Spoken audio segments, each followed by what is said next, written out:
Hey, what's up, y'all? It's poppin'. It's D. About to react to this impressive vid. So she did a video on the Katt Williams expose as well.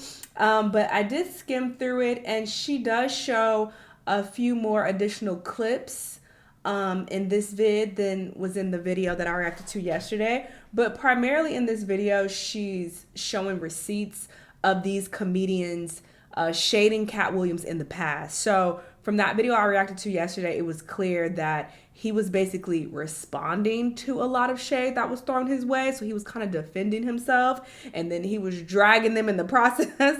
But a lot of these comedians, they came for him first. So she's playing clips of things that they've said, Kevin Hart, things that apparently he said in the past. It looks like. So that's what this video is mainly going to entail. I don't know, a lot of people was telling me, oh, react to the Katt Williams interview in segments. This is copyrighted content. I can't. That's why in the video from yesterday, Lovely T, she was playing the audio of the clips, but she was showing still screenshots because this is copyrighted. So there's that. And even in this video, I can see that impressive. She shows like very short clips of him being interviewed because yeah, we can't we can't watch it. We don't own this content. Anyway, let's see what she includes in this video. Let's watch. Hello everybody, welcome to the Impressive channel. Happy New Year. This New Year 2024 started off very messy. For one, Katt Williams went viral after doing an interview with Shannon Sharp on his show Club Shay Shay. And this happened around the same time that the Jeffrey Epstein transcripts were revealed. So there's a lot of messy stuff going on. But I'm going to first focus on Katt Williams because he just flames a lot of his peers in the comedic world. He went in on Steve Harvey, Kevin Hart, Rickey Smiley, Faizon Love, Cedric the Entertainer. I mean, the list goes on. He was talking about people selling their souls and their booty holes. I mean, booty holes! Flaming everybody. Faizon's never done his own tour in 30 years. Steve Harvey don't do stand-up no more. Cedric doesn't write. I'm sorry, he doesn't write. Rickey Smiley has been playing the same old black woman forever. Like, you can't get a young fan base with that. Why Earthquake not in movies? Because he's illiterate. He can't read. Ooh. And they found that out when they gave him a show and put the cards in front of him. And the Chris Tucker that we got now is Epstein Island Chris Tucker, not Smokey. Oh, Lord. Michael Jackson called him Christmas. You ever met a man that gave you a little nickname like that? No. Me neither. Wait, he called him what? Chris Tucker, not Smokey. Oh, Lord. Michael Jackson called him Christmas. You ever met a man that gave you a little nickname like that? No. Me neither. You know what the #1 job of somebody that sold their soul in Hollywood is? What? Is to act like it didn't happen. They canceled me for talking about Harvey Weinstein before the thing came out, but he offered to suck my pee in front of all my people at my agency. Oh! What am I supposed to do? He did definitely all of that. I think I'm the only black person on the script. I get there, there's 3 other black guys on there. Woo! Huh. Do you wonder what they did? I told him no. What y'all do? Now, I've had to turn down $50 million 4 times. 4 times, just to protect my integrity and that virgin hole I was telling you about. Right, because P. Diddy be wanting the body. And you gotta tell him no. You got to tell him no. I did. So as you can hear, Katt Williams set the internet on fire with this interview. And what? The comedians were not happy about it at all. Kevin Hart obviously wasn't happy. For those who don't know, Kevin Hart and Katt Williams have had tension for years now. Katt has kind of put it out there that Kevin is basically an industry plant, and he was basically ushered in to replace him because Katt wasn't willing to conform to everything that was happening in the industry, and Kevin Hart was. He was willing to play the game. So Katt claimed that Kevin was a puppet, and Kevin didn't like that at all. In fact, he lambasted him during his Breakfast Club interview a few years ago. My frustration with Katt Williams comes from, you keep pointing at Hollywood. Hollywood this, the white man, this, and this. When do you take responsibility for your actions? Why he just call him You out? had the shot. Katt was in that position at one You point. were the guy. Yeah. You were set up to be the star. You didn't show up to work. You thought promo shoots. You thought your promo trips that they had set up for you. You became a risk to the studios, which is why the studios stopped fucking with you. Why was he a risk? He chose drugs. Oh, okay. Take responsibility for what you chose and say, you know what? I gotta fix me, and I'm gonna come back and I'm gonna stand up for comedy. Mm-hmm. Katt did respond to some of what Kevin said here, and he even doubled down on the idea that Kevin was an industry plant who was given a TV show and a movie out the gate without making any real waves in comedy. At least this is what Katt Williams feels. In 15 years in Hollywood, no one in Hollywood has a memory of going to a sold-out Kevin Hart show, there being a line for him ever getting a standing ovation at any comedy club. He already had his deals when he got here. Have we heard of a comedian that came to L.A. and in his first year in L.A. he had his own sitcom on network television and had his own movie called Soul Plane that he was leading? He did come out of nowhere. Because Soul Plane was a terrible movie. So why did it blow up? Horrible movie. No, we've never heard of that before that person or since that person. What do you think a plant is? He just did his documentary with Chris Rock where he shows you that his whole upbringing in comedy was on the East Coast. Yeah, it was. So how simultaneously was he here in Los Angeles doing the same thing? It did happen. For a 5-year period, every single movie that Kevin Hart did was a movie that had been on my desk. That all I had said was, just, can we take some of this step and fetch out? And then I can do it. Like, it don't need to be overtly homosexual, because I'm not homosexual, right? It doesn't need that to be funny, right? And me saying that and them going, oh yeah, no problem. And then going to give it to this other guy and having him do it just like it was. And acting like I'm a bad person because I keep standing on my standard. But Kevin told you he wasn't going to wear no dress until they offered him the dress, and then he put it on. And what did he say after he wore it? I made my own decision. Duh. But you didn't make it before they brought it up, did you? It's okay. All right.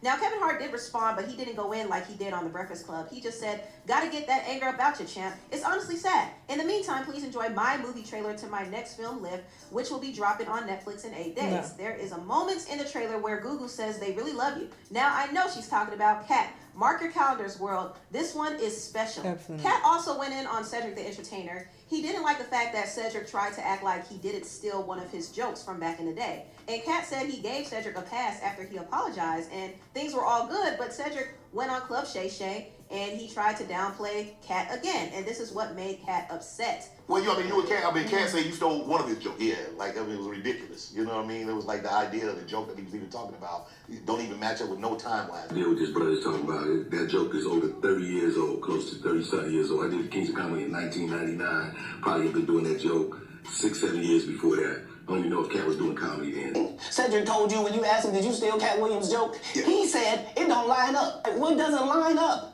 This is a televised joke that Mark Curry helped me punch up and get to the level that it was.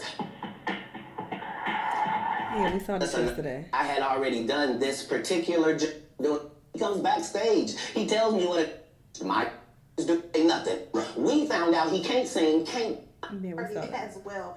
Katt called out Steve for being jealous of Bernie Mac. If you don't know, Steve Harvey, D.L. Hughley, Cedric the Entertainer, and Bernie Mac were a part of... I'm obviously going to skip past the stuff that I already reacted to yesterday. So specials in his if you missed it, then check out that video from yesterday. history called The Kings of Comedy. And Bernie Mac was the funniest one on the booking. However, he did not close out the show. Steve Harvey closed it out. And Steve did admit that he was a bit threatened by Bernie Mac. And for years, there was some beef between them. Bernie felt like Steve was jealous and he was trying to sabotage He gives me his jealous roles. vibes. In fact, Steve was trying to snatch his role from Ocean's 11, and it created a lot of tension between the two of them. And Steve did go on Club I love Shay the Shay, Ocean's and he tried to act series. like he didn't have an interest in being a movie star. He said that he never wanted it, but clearly he did. Because I never liked this man.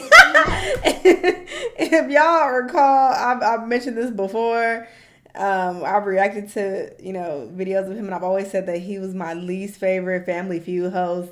Like, I've never liked him. I've always felt like there was something there, and apparently he got some negative energy on him, some hater energy on him. For a movie role. And Katt called Steve out on it, and he also called Steve out for stealing from another comedian named Mark Curry and allegedly lying about being homeless.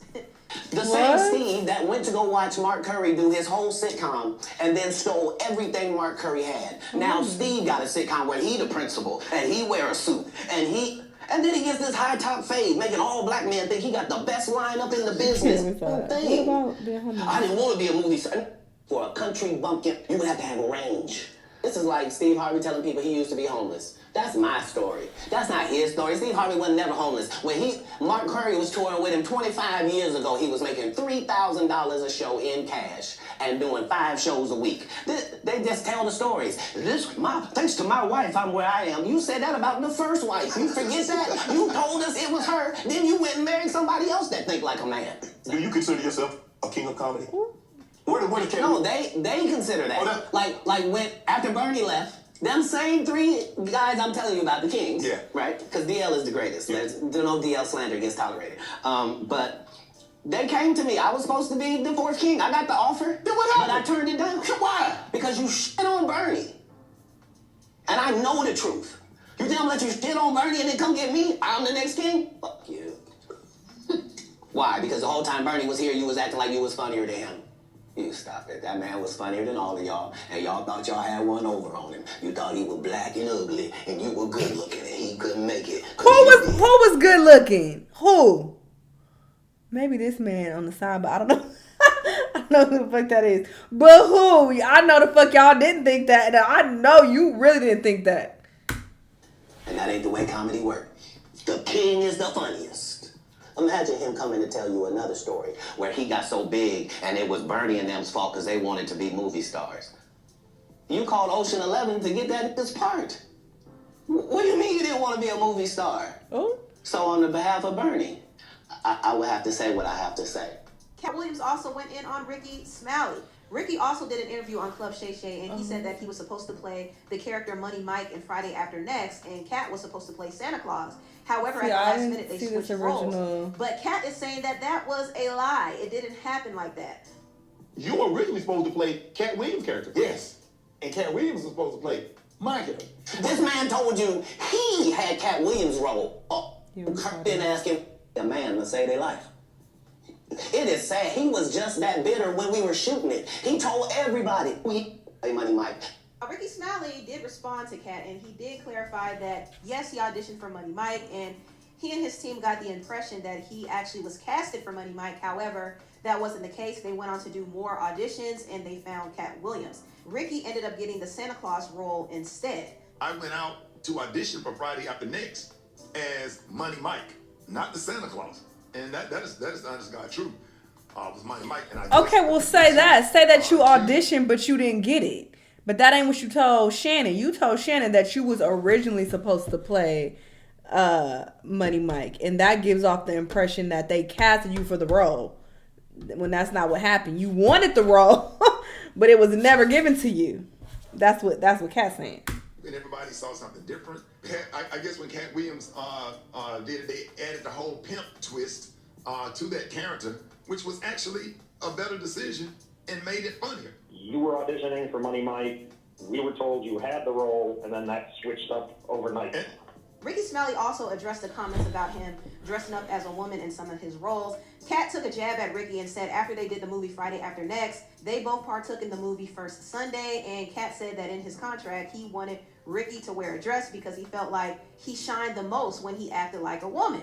Now, Rickey said that wasn't true. In fact, he actually was requested by the creator, David E. Talbert, to play the role Bernice in the movie First Sunday. And not only that, he actually defended his reasons for wearing a dress. He said all the other comedic greats did it, and he said it was just a role. He needed to make money, so he put the dress on. Yeah, I think so. You know, comedy greats like Flip Wilson played Geraldine. Richard Pryor played some roles on his show. Jamie Foxx played Wanda. Martin played Shanae. I did.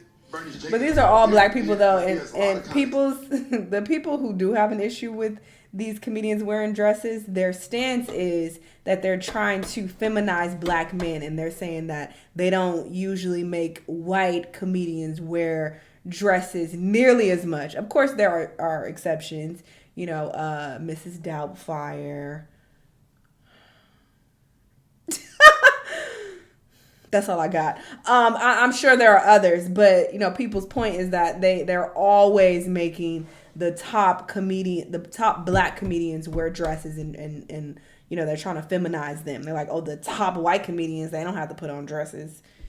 So. And a lot of comedy greats. And all he doing is naming black. he's naming black people, so it's like.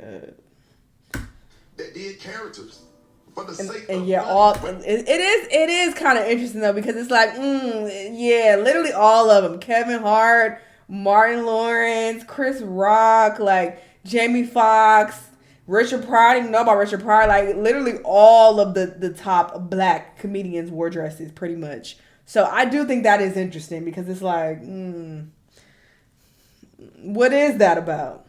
entertainment for the sake of the land. Like all of them. It has Eddie Murphy. Nobody's all of them. Comfortable in the role. Nobody wants to put on a damn dress or comfortable in it. You know, that has nothing to do with my manhood being lessened for trying to play a role and trying to put food on the table for my family.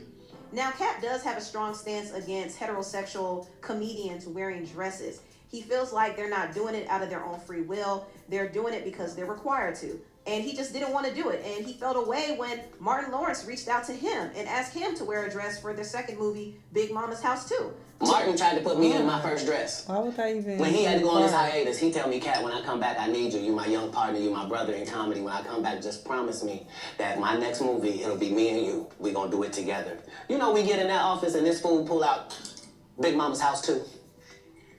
I almost died. And I gotta read this script from all these good white people.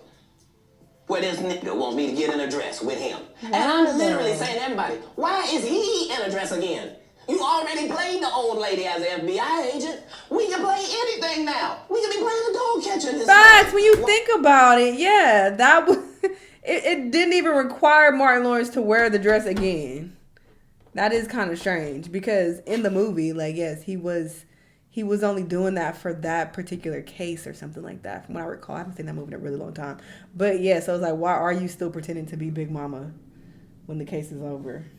Why do we need to be in a dress? And I get so mad, I say, you don't want me. And I have not seen the second one, or I don't know how many there are. Oh, I know this nigga. He's a comedian. So yeah, why the fuck is he in a dress? It's getting weird. Now I kind of see what niggas is talking about. Cause what? Now y'all just throwing anybody in a dress for whatever reason. It ain't even making sense at this point. But yeah, I've only seen the first Big Mama's House. I didn't even know there was a sequel, to be honest, until watching this video.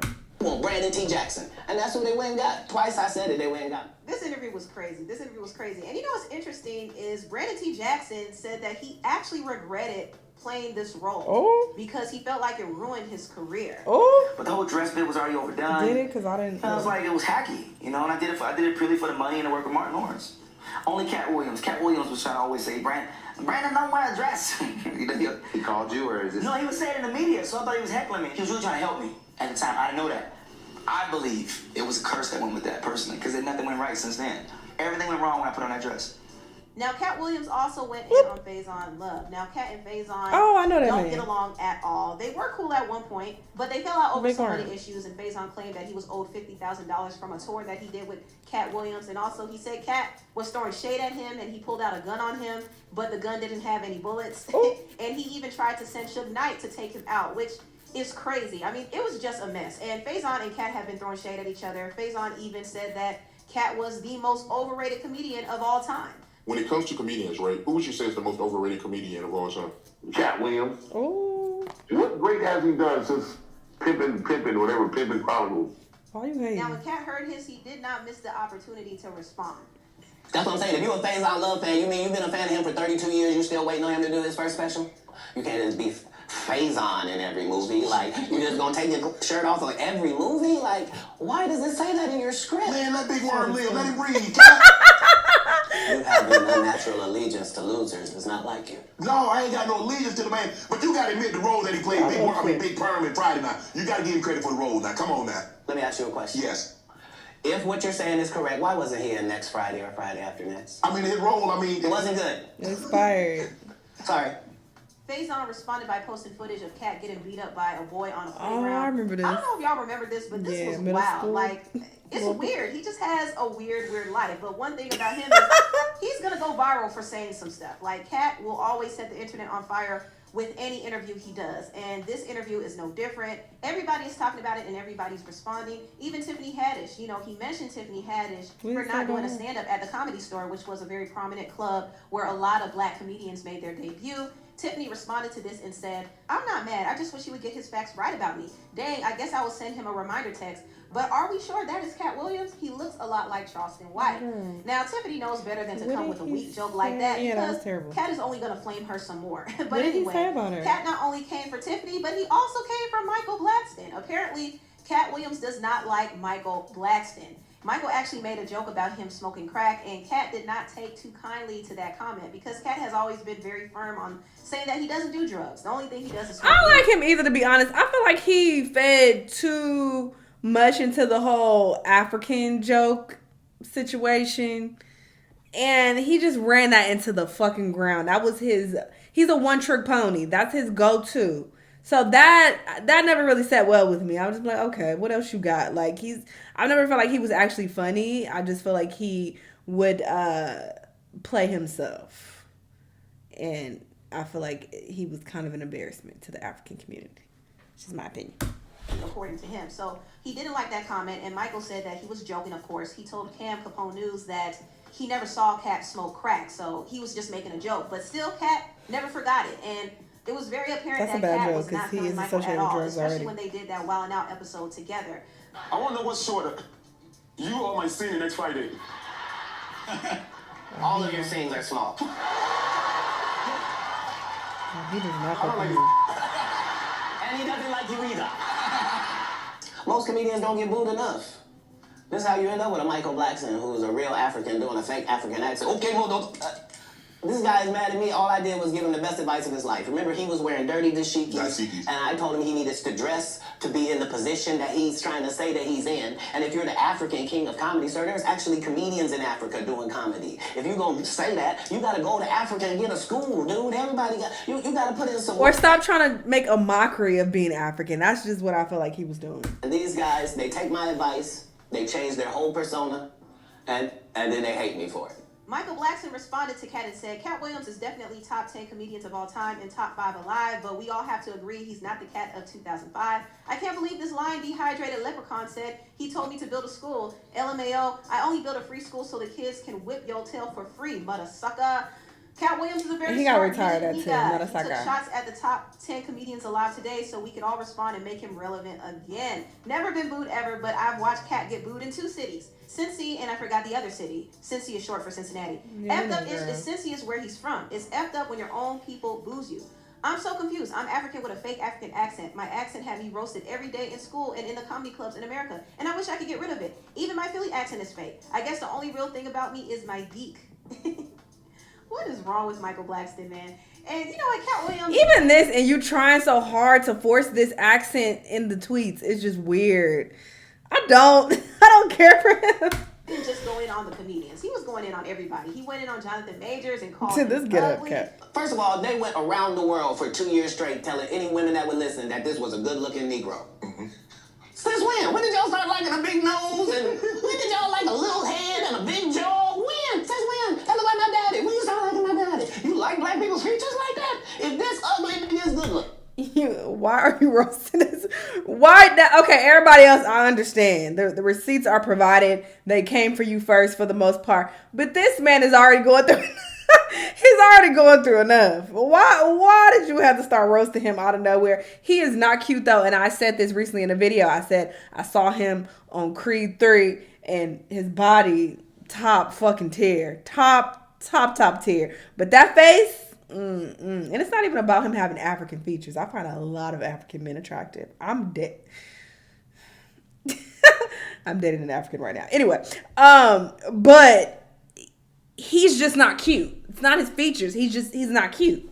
There's that. And I hate that too. I feel, just so I know, I feel like whenever you call someone unattractive that does have, you know, a big nose and or big lips, people automatically like, oh, that's anti-black. That just means you don't like African features. That's not what the fuck that means. That means the way that all of your features are set up don't look good. That's what that means. It has nothing to do with being anti-black or not liking Africans. That's cap. And I hate that cop-out. It is such a common cop-out. Get the fuck out of here. I've dated multiple Africans. So that ain't it, all right? It's some fine Africans. He just ain't one of them. And I've dated multiple Africans with big noses, big lips. He's just not a cute African. Period. Oh, I don't even know if this man is African. Sorry, he's anyway. I'm just saying he's not cute. And it has nothing to do with him having a big nose. And I don't know why Katt is even mentioning that. Anyway. Then all this is good look. Anytime you see them telling you something you can't believe, just understand it's a play. It don't matter. You gonna know it's a play as soon as they get in that position and think they's gonna tell somebody something. No, you're not. No, you're not. Marvel will cancel you you won't be allowed to read a comic book. What is you talking about? Get out of here. Get out of here, ugly boy.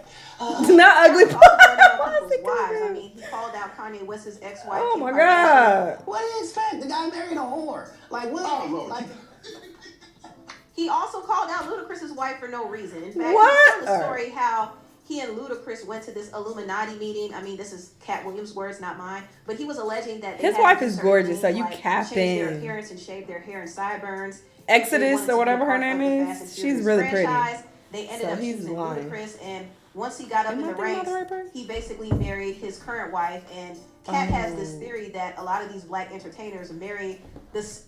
Wait, where? Oh, he said his current wife. Okay, well, I don't know what the previous wife looked like. Never mind. I thought he was talking about his current wife. His current wife is pretty, but the last one, I don't know what she looked like. Same looking woman.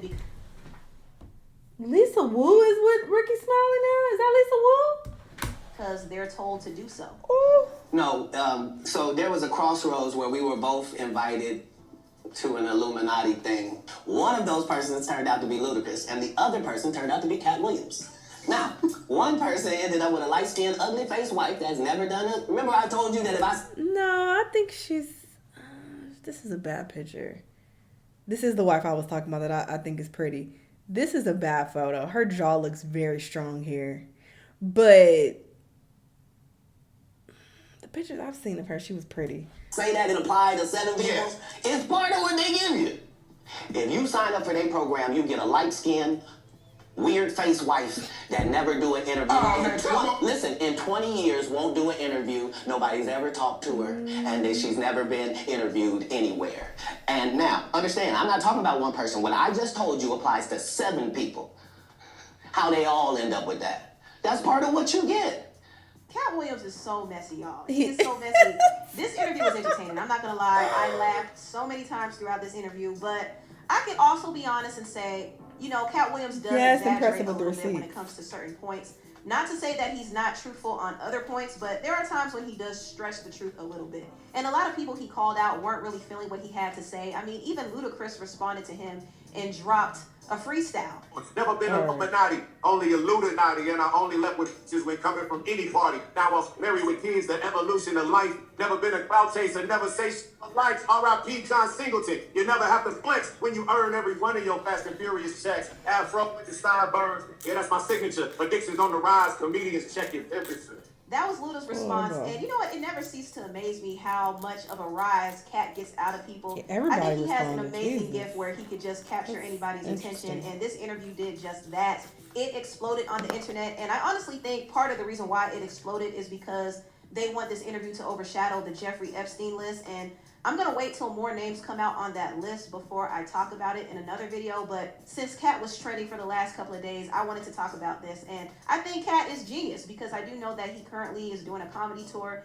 And he knew exactly what to do and say to get people talking. And it absolutely worked.